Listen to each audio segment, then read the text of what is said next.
North Korea is a country frozen in time, a place where the internet barely exists, where citizens are required to worship their leader, and where trying to leave can mean a death sentence. But how did it get this way?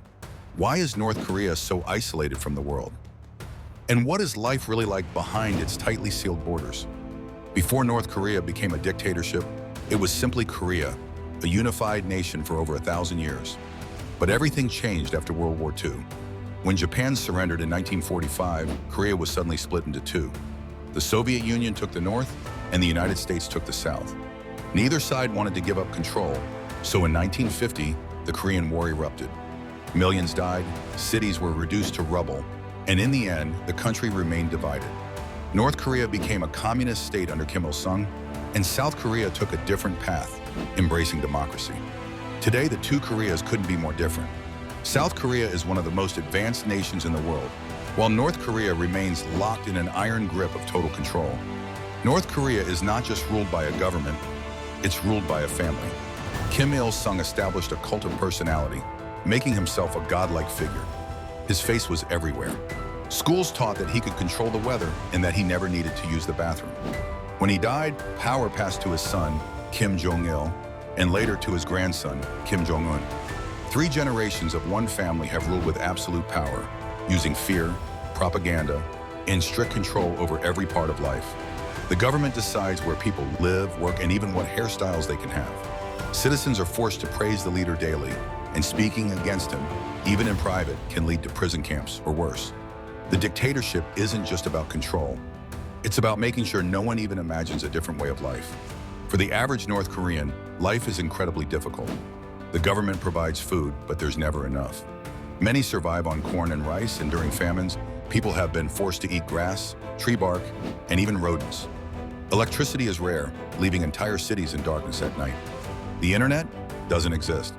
Instead, people get government-controlled news, filled with propaganda about how North Korea is the greatest country on earth. While most people struggle to survive, the elite, those loyal to the regime, live in Pyongyang, the capital. They have nice apartments, access to better food, and even luxury cars. But even they aren't truly safe. One mistake, one wrong word, and they could be sent to a labor camp overnight. In North Korea, punishments don't just affect you, they affect your whole family. The 3-generation rule means that if someone is accused of a crime, their parents, siblings, and even children are punished too. Entire families have disappeared overnight, never to be seen again.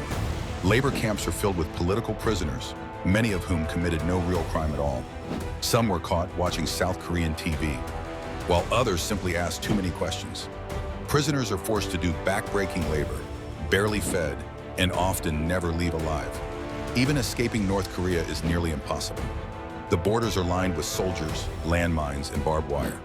If someone is caught trying to flee, their family back home is punished too.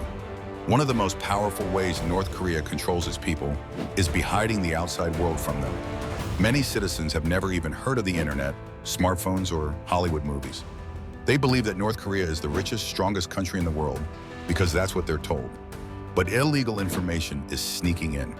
USB drives smuggled from China carry South Korean TV shows, American movies, and news from the outside world. For some, seeing a world beyond North Korea is enough to make them question everything.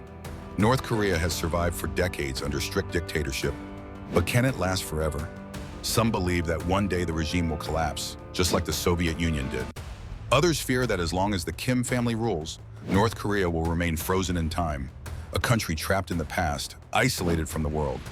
One thing is certain, the people of North Korea deserve freedom. The question is, when will they finally get it? Like and subscribe for more history.